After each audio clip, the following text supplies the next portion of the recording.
이 한 달 전 우리 한국을 비롯해서 이 아시아에 있는 국가들의 그런 축제가 있었습니다. 여러분 혹시 기억하시나요? 바로 AFC 아시안컵 축구 대회가 있었죠. 이 대회 우리 고국인 대한민국은요 역대 최고의 기량을 가진 그 선수들을 선수들 팀을 구성하여서 한 64년 만에 아시안컵 우승을 하겠다라는 그런 포부를 가지고 이 경기에 참석을 하였습니다. 그러나 우리가 옛말에 기대가 크면 뭐라고 하죠? 실망도 크다라는 그 말처럼 이 우여곡절 끝에 진짜 드라마틱한 그런 8강전과 그 예선전과 8강전과 그렇죠?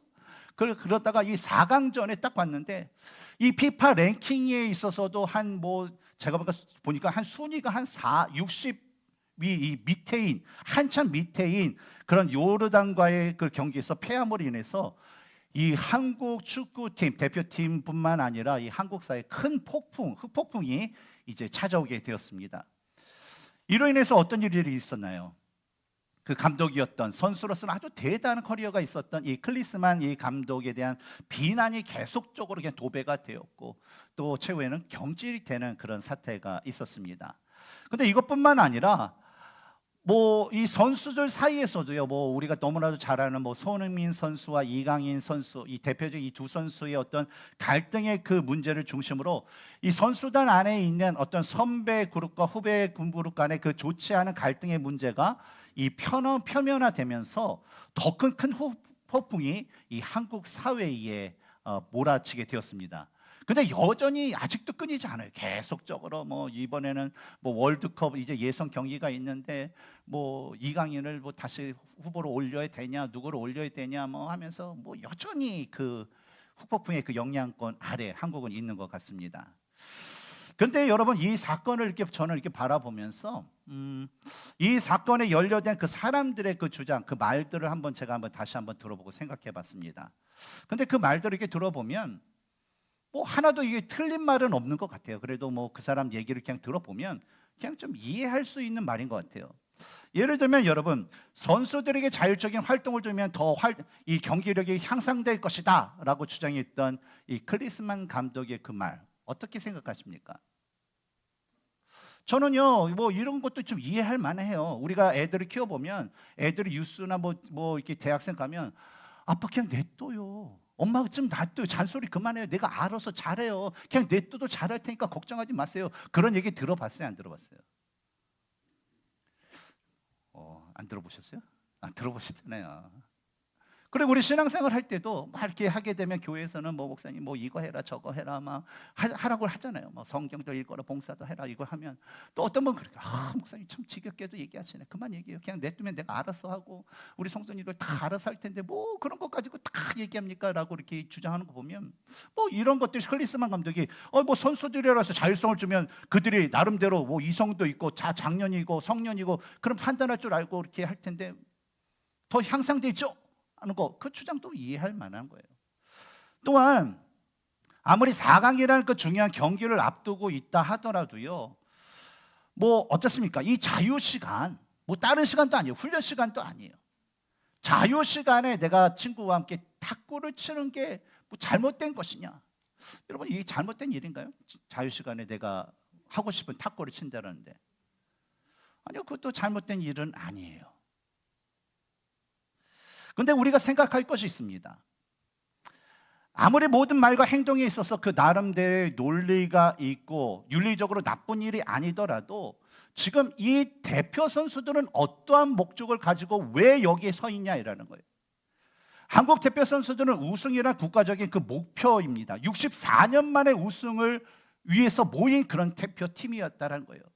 그런데 그 국가적인 목적을 이루기 위해서 힘써야 그 대표 선수가 그 우승이라는 것에 자기의 마음을 모지 않고 어느 한순간에 흐트러뜨린다던가 그들이 말하는 거나 행동과 태도와 모든 그 면에 있어서 이 목표를 이루기 위해서 연합되지 않는 모습을 갖는다면 그 자체가 잘못된 것이라는 거예요.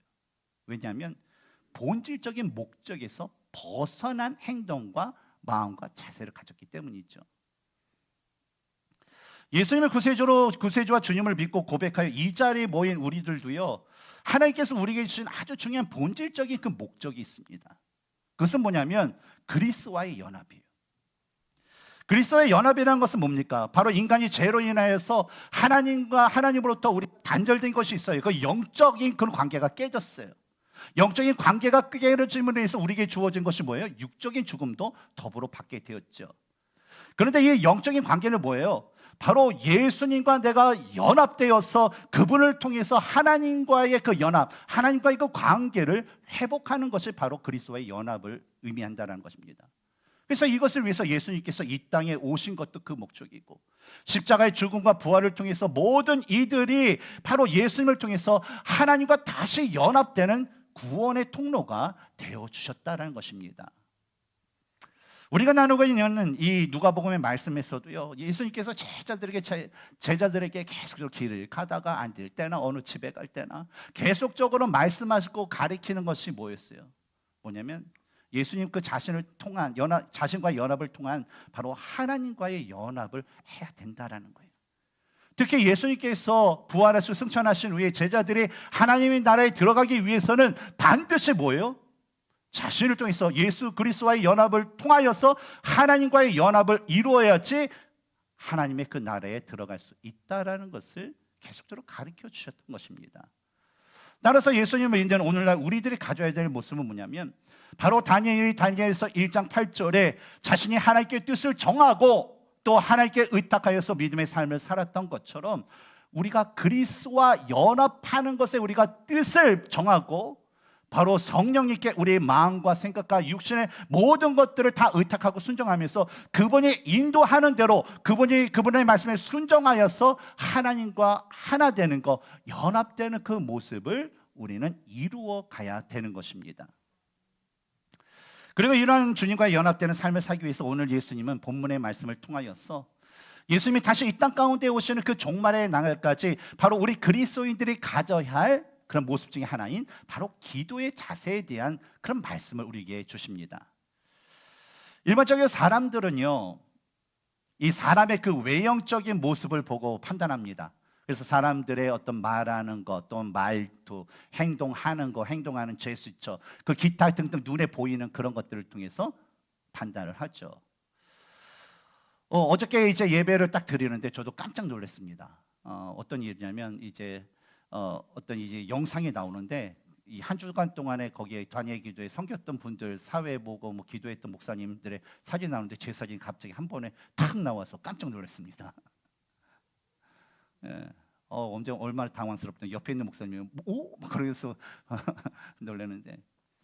근데 다니엘 기도에서 제가 이제 첫날에 이제 사회 봤는데 저를 처음 봤던 분들은 저의 모습을 보고 그냥 그렇게 판단했을 거예요. 아, 라이프교회 신용호 목사라는 사람은 저런 사람이구나. 뭐 그렇죠?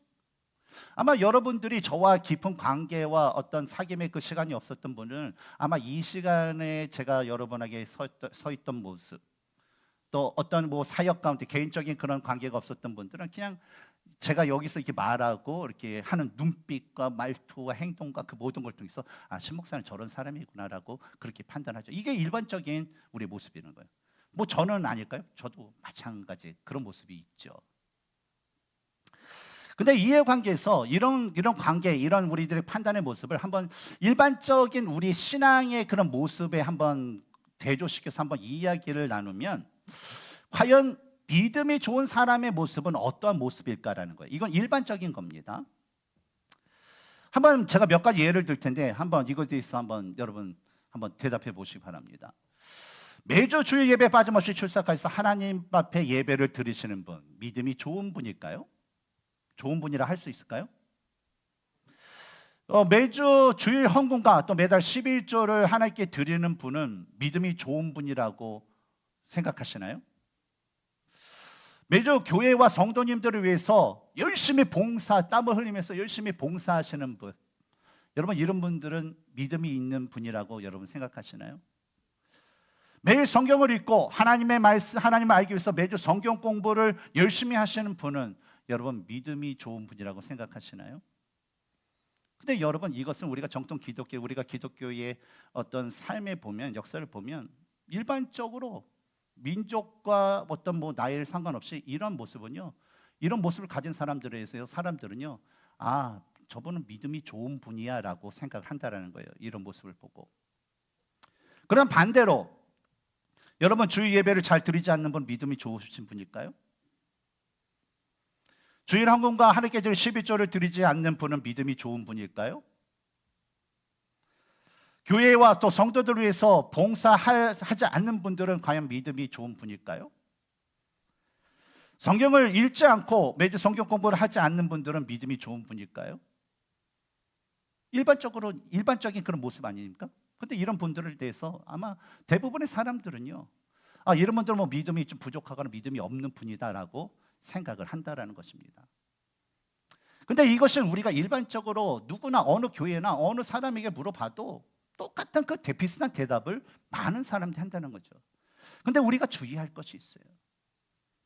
주의할 것은 뭐냐면, 만약에 우리가 믿음의 본질적인 것을 우리가 보지 않고 단순히 이런 종교적인 모습만을 바라보면서 어떤 사람이 믿음이 있다, 믿음이 없다, 믿음이 부족하다, 뭐 넘친다라고 이런 것을 판단한다면, 여러분, 오늘 본문에서 예수님께서 우리에게 예를 들어서 말씀하신 바리새인은요, 이 세상에서 그 누구보다도 믿음이 좋은 사람이 될 것입니다.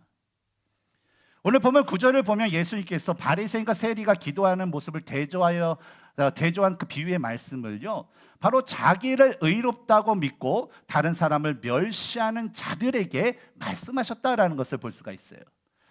당시에 여러분, 자신을 의롭고 다른 사람을 멸시하는 그 모습은요, 당시에 있었던 뭐 바리새인들과 서기관들 같은 이 종교 지도자들이 가졌던 대표적인 모습이었어요. 그런데 오늘 본문을 자세히 보면요, 분명히 자기를 의롭다 여기고 다른 사람 무시하는 사람 바리새인 같은데, 오늘 본문의 말씀의 그 첫 구절을 보면 예수님께서요, 자기를 의롭다고 믿고 다른 사람을 멸시하는 바리새인들이라고 찍어서 얘기한 것이 아니라 뭐예요? 멸시하는 자들이라고 얘기하면서 이 바리새인이라는 특정한 그 무리를 지목하지 않은 것을 볼 때에 예수님께서 지금 오늘의 그 말씀을 주시는 것은 뭐냐면, 이러한 성품을 가지고 다 알고 있는 바리새인들뿐만 아니라 뭐예요? 지금 자기의 그 곁에서 모여 있는 수많은 예수님을 믿고 따른다는 수많은 무리들뿐만 아니라 오늘날 교회 안에 있는 그 교인들 안에서 스스로 자신을 의롭다 여기면서 남을 멸시하는 그 모든 자에게 주시는 말씀이 바로 오늘 바리새인과 세리가 기도하는 비유의 말씀이다라는 것입니다. 10절을 보면 두 사람이 기도하러 성전에 올라가니 하나는 바리새인이요 하나는 세리라라는 말씀이 나옵니다. 당시 유대인들 일반적으로 하루에 3번을 기도를 했죠. 정해진 시간. 그렇죠? 다니엘도 하루에 정해진 시간을 예루살렘이 있는 그쪽을 방향의 창문을 열고 그 성전을 향하여서 하나님께 기도를 했죠. 그래서 유대의 시간으로는 3시, 6시, 9시에 이제 기도를 하게 됐고, 오늘날 우리가 지키는 이 시간대로는 오전 9시, 그다음에 정오 오후 3시가 됩니다. 그런데 이런 기도 시간, 진짜 하루에 3번을 기도한다라는 거, 여러분, 이게 쉬워요, 어려워요? 쉬워요, 어려워요? 어렵죠. 하루에 한 번 기도에 나오는 것도 힘든데 3번을 계속 매일매일 한다 봐요. 그건 당연히 어려운 거예요. 이것을 쉽다고 그러면 대단하신 분입니다. 존경. 전 존경합니다. 어려워요. 근데 이런 기도의 시간을요, 누가 지켰다라는 거예요? 바리새인뿐만 아니라 보면은 세리도 지켰다라는 거예요. 그렇다 보면 이런 신실한 어떤 하루에 3번의 기도하는 것을 이 바리새인과 세리가 지켰다는 거, 이 두 사람 모두가 하나님께 대한 신앙이 있었다라는 거예요, 없었다는 거예요? 있었다라는 거예요. 조금 있었다는 거예요, 많이 있었다는 거예요? 많이 있었다라는 거예요. 그런데 이 두 사람이 가지고 있는 사회적인 이미지는요, 진짜 완전히 달랐어요. 바리새인은 어떤 사람이었습니까? 율법의 외형적인 것을 준수하는 것을 중요하게 여기는 바리새파에 속한 사람들로서 그들이 가진 사회적인 이미지는, 인식은 뭐냐면, 유대에서 가장 경건하고 가장 의로운 사람, 그리고 우리가 지난번에 얘기했던 것처럼 바리새인들은 부한 것, 부자가 되는 것을 하나님의 축복이라 여기기 때문에 바리새인들의 대부분은 부자가 많았다라는 거예요. 그러니까 부자가 많으면 어때요? 사람들에게 존경을 받아야 안 받아요? 받죠. 부름을 받아야 안 받아요? 부름을 받죠. 근데 반면에 이 세리는 어떻습니까? 세리. 그러니까 우리 얘기 예전에 우리가 일제치하에 있을 때에 그런 거 있잖아요. 똑같은 식민 통치를 받고 있잖아요. 로마의 식민 통치를 받고 있는데 이 세리는 어떤 사람이에요? 앞잡이, 그렇죠? 뭐 그런 식으로 로마 제국의 어떤 명령에 따라 유대인들에게 세금을 포탈하는 수탈하는 그런 자들로서 성경에서는 이 세리들을 가리켜서 뭐라고 얘기하죠? 죄인이다라고 얘기를 합니다. 또한 이 바리새인과 세리가 하나님께 드리는 기도의 모습과 내용을 보면요, 공통적인 모습도 있지만 좀 차이점, 다른 점을 우리가 볼 수가 있어요. 먼저 우리 11절부터 13절까지 말씀을 같이 한번 읽어볼까요? 시작. 바리새인은 서서 따로 기도하여 이르되 하나님이여 나는 다른 사람들 곧 토색, 불의, 간음을 하는 자들과 같지 아니하고 이 세리와도 같지 아니함을 감사하나이다. 나는 일회에 2번씩 금식하고 또 소득의 11조를 드리나이다 하고 세리는 멀리 서서 감히 눈을 들죠 하늘을 쳐다보지 못하고 다만 가슴을 치며 이르되 하나님이여 불쌍히 여기소서 나는 죄인으로서이다 하였느니라. 여러분 이 구절을 보면 공통점은 뭐가 있습니까? 아까 전에 처음에 얘기했던 것처럼 이 모든 두 사람 모두가 유대의 그 전통을 따라서 정해진 시간에 하나님 앞에 뭘 했어요? 기도를 드렸다라는 그런 공통점이 있습니다. 그리고 또 두 번째 그 공통점 뭐가 있을까요? 방금 읽은 것에서 반복되는 것이 있어요. 바리새인과 세리가 똑같이 이렇게 하는 모습에서 반복되는 것이 있어요. 뭐냐면 당시 유대인들이 가졌던 일반적인 기도의 자세인 서서 기도했다라는 그런 모형의 그런 모습, 겉모습에 공통점이 있죠. 근데 이러한 공통점의 모습을 보면 그들이요 뭐 바리새인과 세리다, 뭐 존경받는 지도자다, 이 앞잡이다 하면서 뭐 어떤 존경의 대상과 어떤 다른 신분을 갖고 있지만 둘 다 뭡니까? 외형적인 것을 봤을 때는 하나님께 대한 어떤 신실한 신앙과 종교성을 가지고 있었다라는 것을 알 수가 있어요. 그렇다면 다른 점은 뭘까요? 첫 번째로 바리새인과 세리가 서서 하는 기도의 의도와 그 태도가 내면적인 그 모습이 다르다라는 것을 우리는 알 수 있어요. 왜냐하면 이게 원문으로 우리가 보면 바리새인이 서서 기도를 합니다. 근데 서서 기도하는데 그 서서 기도했다는 것이 수동태로 써져 있어요. 그래서 어떤 자기가 원해서 어떤 하는 것이 아니라 무언가에 의해서 어떤 의도를 가지고 서서 기도했다라는 것을 나타내죠. 근데 반면에 세리가 기도해서 서서 기도한 것은 뭐냐면 능동태로 기록이 되어 있다라는 거예요. 자원하는 마음, 원하는 마음. 우리 다니엘 기도에 참석하신 분 보니까 7시 반에 시작하는데 한 6시 막 40분, 50분 이렇게 7시 전에 와요. 왜 그래요? 앞에 가서 앉고 싶어서, 은혜 받고 싶어서 자원함으로 이렇게 오시는 그 분들인데 그런 모습처럼 자원해서 서 있는 것이 바로 이 세리 기도의 모습이었다는 거예요. 근데 이 문법적인 해석을 통하여서 바리새인과 세리의 모습을 보면 바리새인은요 하나님께 대한 어떤 순수한 그런 신앙과 신실한 마음을 가지고 하나님께 온전한 기도를 드리기 위해서 서서 기도한 것이 아니라 뭐예요? 다른 사람에게 보이려고, 다른 사람들 이렇게 해서 나는 이런 사람이야 하면서 그것을 보여주기 위해서 다른 사람들이 볼 수 있는 그곳에서 다 멋지게 서서 어때요? 사람들의 그런 시선을 받고 싶어서, 그런 존경한다는 그런 말을 듣고 싶어서 의도적으로 그렇게 기도를 했다는 것이죠. 두 번째로 다른 점은 뭐냐면 두 사람이 하나님께 드린 기도의 고백 내용이 다르다라는 거예요. 먼저 바리새인이 기도한 내용을 우리가 보면 어떤 것을 얘기합니까? 토색과 불의와 간음을 하는 자들과 같이 아는 것에 감사하고 또 심지어 세리와 같이 않게 됨을 감사합니다 이렇게 얘기합니다. 더불어서 또 뭡니까? 자신은 일주일에 2번씩 금식을 하고 소득의 11조를 드립니다라는 거예요. 이 두 번의 기도라는 건 뭐냐면 모세가 시내산에 올라갔을 때와 내려왔을 때 그 날짜를 계산해서 그 날짜의 그 요일을 따져서 2번 이틀을 금식을 하게 되었어요. 근데 우리는 이 고백에서요 바리새인들이 자신을 나타내고자 하는 어떤 그 두 가지의 의도를 볼 수가 있습니다. 먼저 자신을 다른 사람과 비교하면서 자신의 선함을 나타내고자 하는 그런 의도가 있어요. 우리가 이게 살아보면 누군가와 자신을 비교할 때가 있습니다. 비교하는 의미가 뭐예요? 내가 더 낫다. 그렇죠? 그런 것을 하기 위해서 비교하여서 아무개 뭐 집사 얘기하고 뭐 목회자 같은 아무개 목사 얘기하고 뭐 그러면서 얘기하는 게 뭐예요? 그냥 내가 더 낫다. 어떤 자신의 그 선함을 나타내고자 이 죄인들을 대상으로 비교해 얘기했죠. 또 다음으로는 뭐냐면 소득의 12조를 낸다는 것과 특히 율법에서 금식을 하라라고 명령한 것이 있습니다. 그건 뭐냐면 1년에 딱 한 번 대속죄일에만 금식을 하라라고 명령했어요. 근데 이 바리새인 같은 게 어때요? 율법에는 1년에 딱 한 번인데 이 바리새인은 몇 번 했다는 거예요? 일주일에 두 번씩 했다라는 것은 52조에서 2 하면 몇 번인가요? 104번. 그렇죠? 적어도 104번을 했다는 거예요. 104일. 그러니까 더 율법에 명령하고 있는 것보다도 자신이 더 많이 하는 것에 대해서 이렇게 얘기했다는 건 뭐예요? 아, 나는 이렇게 의로운 사람이야. 나는 이렇게 경건한 사람이야라는 것을 나타내고자 하는 그 의도가 그의 기도 가운데 있었다는 것입니다. 그럼 세리는 어떨까요? 세리가 기도한 내용을 보면요, 그는요 자신이 하나님께 죄인이라는 그 고백, 왜요?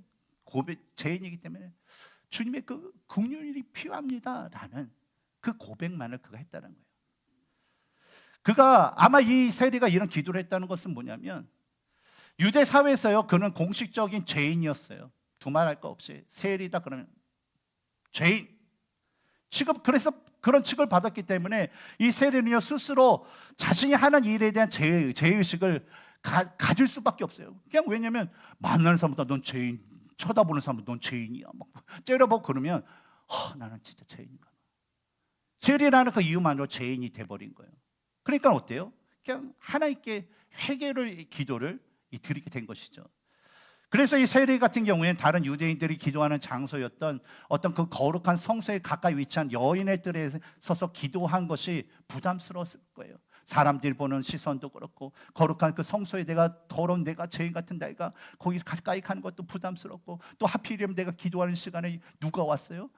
저 바리새인이 왔는데 저 바리새인 또 나에 대해 얼마나 째려보고 무슨 말할까? 그 부담스러워서 어때요? 성소로부터 더 떨어져 있는 그 이방인의 그 뜰, 바로 13절에 멀리 서서라는 그 표현이 의미하는 이방인의 뜰에 서서 그냥 소리도 감히 내지 못한 채 그냥 가슴을 치며 하나님 나는 죄인이요. 하나님 나는 죄인이요. 하나님 긍휼을 베풀어 주세요. 용서해 주세요. 나는 그 기도를 드렸다라는 것이죠. 근데 여러분 이러한 그 바리새인과 세리의 그 기도에 대해서 우리가 중요하게 생각할 것은 뭐냐면 사람들의 시선과 사람들의 의식과 어떤 전통과 문화가 아니라 바로 예수님은 그들의 모습을 보고 어떻게 생각하고 어떻게 말씀하셨는가 중요한 거예요. 우리가 생활할 때요, 신앙생활할 때 많은 뭐 한국에서도 뭐 어떤 목사님들도 그냥 막 그런 비판의 그런 메시지를 하는데 그냥 목회자를 자꾸만 우상화 시키는 거예요. 우리 목사님 우상화시켜. 그렇죠?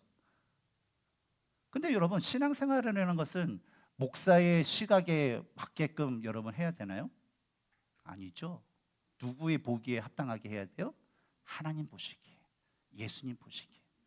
근데 오늘 이 바리새인과 세리가 기도하는 것에 예수님께서 말씀하신 것이 있어요. 14절이에요. 한번 읽어볼까요? 시작.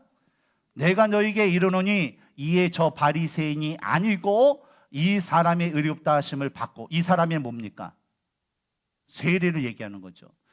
그래서 이 사람이 의롭다 하심을 받고 그의 집으로 내려갔느니라. 무릇 자기를 높이는 자는 낮아지고 자기를 낮추는 자는 높아지리라 하시니라.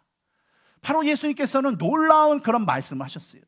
분명히 기도를 했고 사람들이 생각했던 어려움을 받은 사람은 바리새인이 맞는데 예수님께서 하나님의 은혜를 받아서 의롭다 함을 얻은 사람은 그 경건의 모습을 가졌던, 경건의 모양을 가졌던 바리새인이 아니라 사회적으로 죄인이라고 사람들이 돌도 던지고 막 째려보고 욕하고 침 뱉고 했던 그 뭐예요?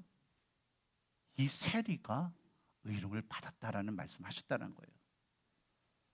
왜 예수님은요 율법을 잘 지키고 경건의 삶을 살았던 바리새인보다 세리가 하나님의 은혜로 의롭다 하심을 받았다라는 그런 말씀을 하셨던 것일까요?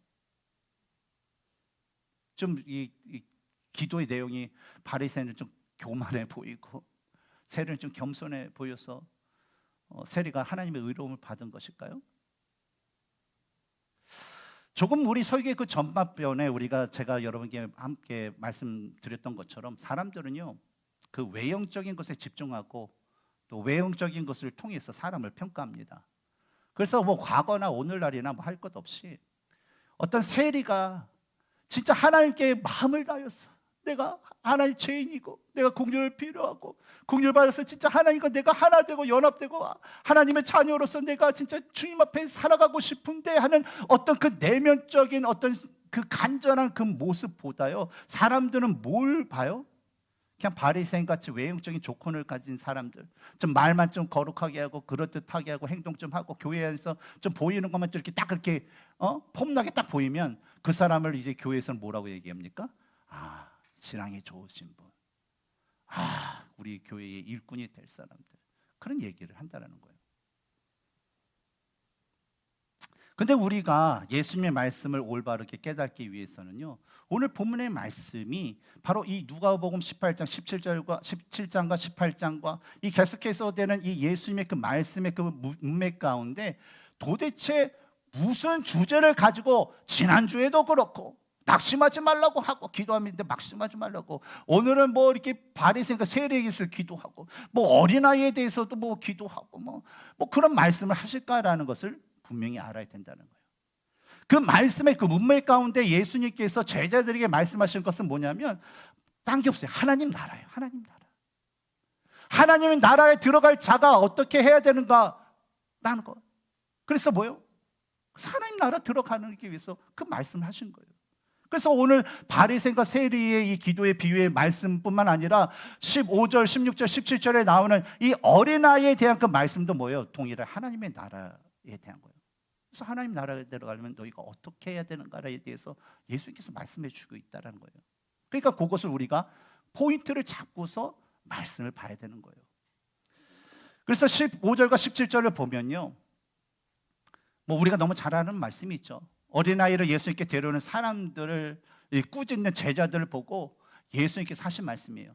마태복음과 마가복음은 그들이 왔을 때 분을 내어서 예수님께서 그 제자들에게 화를 내셨던 거예요. 아니 니네들이 왜 이런 짓을 하면서 화를 내시면서 하셨다는데 뭐 누가는 그걸 쓰지는 않았어요. 근데 그 제자들에게 예수님께서 하시는 두 가지 말씀을 볼 수가 있어요. 16절을 보면 어린아이들이 내게 오는 것을 용납하고 금하지 말라. 하나님의 나라가 이런 자의 것이니라 라고 말씀하셨어요. 그리고 두 번째 말씀은 뭡니까? 17절에서 내가 진실로 너희에게 이르노니 누구든지 하나님의 나라를 어린아이와 같이 받아들이지 않는 자는 결탄코 거기에 들어가지 못하리라고 말씀하신 것을 볼 수가 있습니다. 다시 말해서 무슨 뜻입니까? 예수님께서 말씀하신 하나님 나라는 어때요? 이 어린 아이와 같은 자가 되어야 된다는 거예요.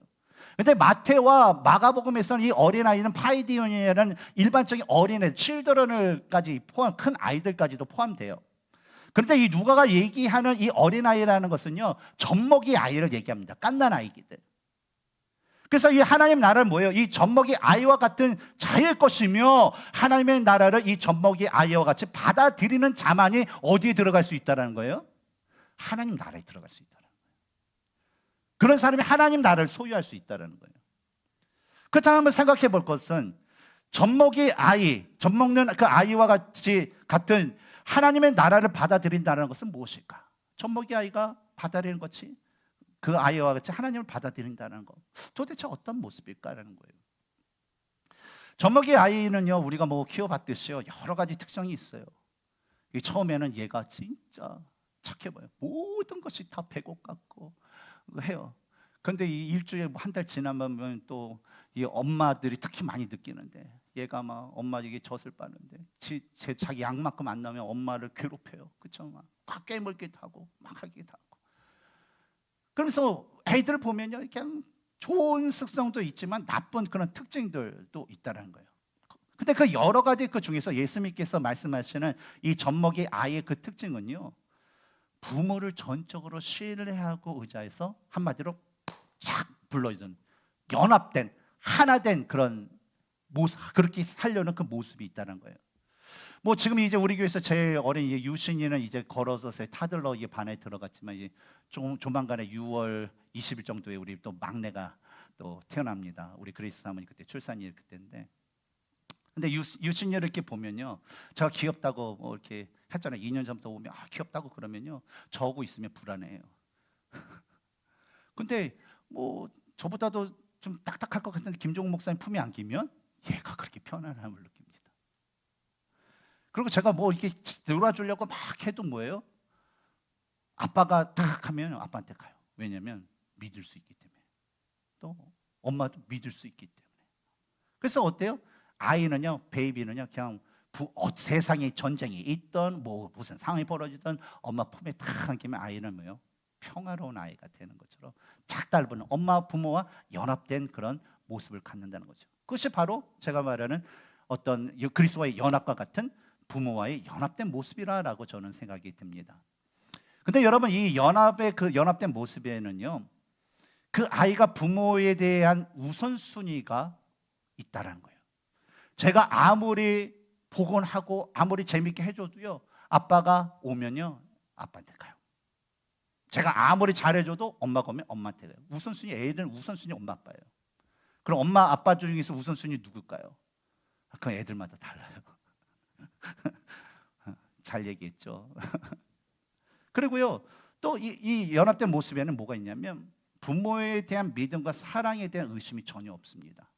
부모는 나를 믿고 부모는 날 사랑해 준다는 게 아이들이 가진, 갓난아기들이 가진 그런 부모에 대한 믿음이에요. 그리고 자신의 그 부모가 자신이 부모에게 잘못한 일을 해도 자신의 부모는 나를 긍휼히 여기고 자신을 용서해 주시는 분이라는 그런 확신을 갖고 있는 것이 어린아이라는 거예요. 그래서 갓난아기가 이렇게 하게 되면, 제가 예전에 총각 때에 영어 공부 좀 한다고 해서 DVD를 이렇게 신형을 이렇게 했거든요. 그래서 잘 모아놨어요. 좀 제대로 된 판으로 비싼 돈 주고. 그리고 총각 때 이렇게 해서 신혼 때까지 잘 보관했는데, 그래서 진열을 했더니 우리 승재 취미생활이 DVD 돌리기 케이스를 열고 막 이렇게 돌려요. 스크래치 나고. 또 얘가 좀 커서 났으니까 지민이가 또 그러네요. 또 취미생활을 해서 아빠 DVD 스크래치 내기. 그럼 제가 화가 나요, 안 나요? 화가 나죠. 이야, 뭐 하는 거야? 그렇게 하면 애가 쳐다봐요. 말똥말똥. 왜 저 사람 소리 지르고 있을까? 근데 소리 지르니까 무섭죠. 근데 무서울 때 아이들이 하는 액션이 있어요. 뭐냐면 아빠나 엄마를 껴안아요. 그러면서 울어요. 도망가야 되는데 애들은 울어요. 왜 그럴까요? 이 아빠에게, 엄마에게 내가 품에 안기면요, 다 용서가 되고 나를 이게 긍휼을 베푸시는, 아이들은 그런 본능적으로 그것을 알기 때문이죠. 그리고 이 연합된 모습은 그 외에도요, 부모와 어린 아이 그 인펀트 간에 가졌던 어떤 그 다양한 그 요소들이 사실 포함되어 있는 것입니다. 그래서 이 관계, 부모와 갓난 아이의 갖는 그 관계의 그 모습을 우리가 생각하면서 다시 한번 하나님께 기도하는 바리새인과 세리의 그런 모습을 보면, 먼저 바리새인이 고백한 고백의 중심에는 뭐가 있냐면 나 자신밖에 없어요. 내가 누구와 같지 않은 것, 내가 무엇을 했다라는 식의 그 고백밖에 없다는 거예요. 원어 성경을 보면요, 이것이 한글 성경은 나는 하면서 그냥 다 이렇게 나오지만, 나는 뭐 하지 않고, 나는 뭐 하지 않고, 나는 뭐 했고, 나는 뭐 했고 해서 나만 이렇게 가득하다는 거예요. 이것은 뭘 얘기할까요? 결국 그의 했던 그 고백은요, 기도는 거룩해 보였어요. 그러나 하나님이 없었어요. 자기가 드린 기도는 하나님께 한다고 하지만 뭐예요? 자신이 행한 어떤 율법적인 행위로 나는 의롭다라는 것을, 하나님 필요 없고 나는 내가 하는 사람들이 인정하는 그런 율법적 행위로 나는 의로워질 수 있다라는 그 고백뿐이었다라는 것입니다. 그러나 세리는 어떨까요? 하나님께서 감히 이게요, 여러분 기도할 때도 소리 못 내서 이게 답답한데 소리 못 내는 그 기도해 보셨어요? 얼마나 답답한데. 소리를 지르십니다. 못 지르고 세리 이렇게 기도한 거예요. 뭐요? 나 죄인이, 하나님 긍휼을 베풀으세요. 죄인 얘기 나오면 또 옆에서 저 세리가 또 뭐라고 한다 막 또 하니까 그 말을 못하고 용서하고 있어요. 세리가 이렇게 기도한 건 뭐예요? 바로 주님만이 나의 모든 것이 바로 주님의 그 손에 달려 있다라는 그 사실 때문에 하나님께 간절히 하나님만 의지하면서 하나님만 붙들면서 매달리고, 그러면 모든 것을 해결해 줄 수 있다라는 그 믿음이 그에게 있었기 때문입니다. 따라서 젖먹이 아이와 같이 하나님의 나라를 받아들인다라는 것은 뭐냐면 1차적으로 주는 대상은 한 사람이에요. 그 누군가 상대방에 주는 걸 얘기합니다. 근데 여기서 포인트는 뭐냐면 누군가가 줘야 돼요. 근데 그래야지 받죠. 근데 그때 받는 자가 뭐예요? 스스로 능동적으로 그것을 받아들이는 거예요. 여러분, 교회에서요, 제가 여러분에게 뭐 하십시오, 뭐 하세요, 그런 거는요, 여러분 뭐 저를 위해서 한 게 아니라 여러분 신앙을 위해서요. 여러분이 더 믿음이 있었고, 그래서 제가 하는 대로 받아들이시는 분도 뭐예요? 신앙생활이 신앙이 있는 거예요. 근데 주는데도 이러쿵저러쿵 하게 되면요, 그냥 별로 열매가 없어요. 그거는요, 뭐 모든 교회도 그렇고요, 예수님도 그랬어요. 모든 걸 예수님께 다 주시는데 받아들이는 사람은 예수님이 제자로서 사는데 받아들이고 자꾸 따지는 사람들은요, 예수님 제자가 안 됐어요. 그렇죠? 성경에 나와 있죠. 그러니까 이건 뭡니까? 부모가 젖먹이 아이에게 주게 되면 아이는요, 엄마 아빠를 싫어하기 때문에 다 받아들여요. 다 받아들여요. 그러하듯이 하나님만이 주실 수 있는 이 하나님의 나라에 대한 것을 주었을 때 뭐예요? 어린아이가 취할 수 있는 그 모습으로 다 취할 수 있는 자가 하나님의 그 나라를 소유할 수 있다는 거예요. 성경을 왜 읽으라고 합니까? 성경 공부를 왜 하라고 해요? 기도 모임에 왜 나오라고 해요? 하나님과 일치하는 마음을 가지라고요. 근데 여러분, 하나님이 빠진 예배, 하나님이 빠진 헌금, 하나님이 빠진 봉사, 하나님이 빠진 교제, 그리고 하나님이 빠진 그 어떤 선행의 그런 선행을요, 여러분 수없이 한다 하더라도 하나님이 없는 그 모든 것들은요, 아무런 소용이 없어요. 결국 그런 삶을 산다면 하나님의 나라를 소유할 수도 없고요, 하나님 나라로 갈 수 없어요. 왜냐하면 하나님이 빠진 그 어떤 종교적인 행위는요, 결국 하나님을 믿지 않고 자신만을 믿는다는 얘기고, 바로 자신의 그 의만으로 가지고 천국에 갈 수 있다라는 생각을 가진 자의 모습이기 때문입니다. 그러나 여러분, 하나님을 온전히 믿고 그분과 연합되기 위해서 힘쓰는 자는요, 자신의 삶에 있어서 하나님께 드리는 예배와 찬양과 헌금과 봉사와 그 외의 모든 그 삶에 있어서 가장 우선순위로 준 게 뭐예요? 하나님 앞에 예배 드리는 거, 하나님을 알아가는 거, 하나님 뜻에 순종하는 것에 우선순위를 두고 그것을 기뻐할 수밖에 없다는 거예요. 여러분, 지난주 일주일 동안 미주에서 처음으로 단일 기도회가 달라스에서 열렸어요. 저는 이제 지난 주일서부터 어저께까지 일주일 동안 계속 이 집회에 참석하면서 목사님들의 말씀도 듣고 또 여러 집사님들의 그 말씀, 그 신앙 고백도 들으면서 참 은혜가 가득했어요. 근데 그분들이 고백하는 것은 뭐냐면 다 나가 아니라, 내가 생각하는 것이 아니라 이 성경에 나오는 하나님의 말씀대로 살았던 어떤 인간적인 편의와 행복과 유익에 대한 말씀이 아니었어요. 우리가 아는 것처럼 다니엘처럼요, 하나님 앞에 기도하면요, 이제 사자굴에 이게 집어 넣는다고 하는데 그 죽음 위험 앞에서 뭐예요? 자신이 사랑하는 자가 누구냐? 자신이 믿는 자가 누구냐? 하나님이라는 거예요. 그래서 하나님 앞에, 내가 하나님 앞에 원하시는 것에 대해서 내가 하나님께 뜻을 정하고 그것을 선포하고 뭐예요? 그 뜻대로 순종하는 삶을 살았다는 거예요. 그때 뭐냐? 하나님께서 그에게 구원을 주시고 대적자들을 또 심판을 내렸던 어떤 그것에 대한 어떤 목사님과 집사님들의 삶의 간증들이, 메시지들이 선포되었다는 거예요. 어제도 우리 오윤아 집사님이 그런 얘기 있죠. 우리가 작은 어려움이 있을 때는 우리가 가진 믿음으로 뭐 방법으로 해결을 할 수 있다. 근데 자신의 그 미니 아이, 또 자기가 살았던 어렸을 때 그 과거의 모습을 보면서, 근데 더 큰 이 환난과 고난이 오면 하나님 외엔 답이 없다는 거예요.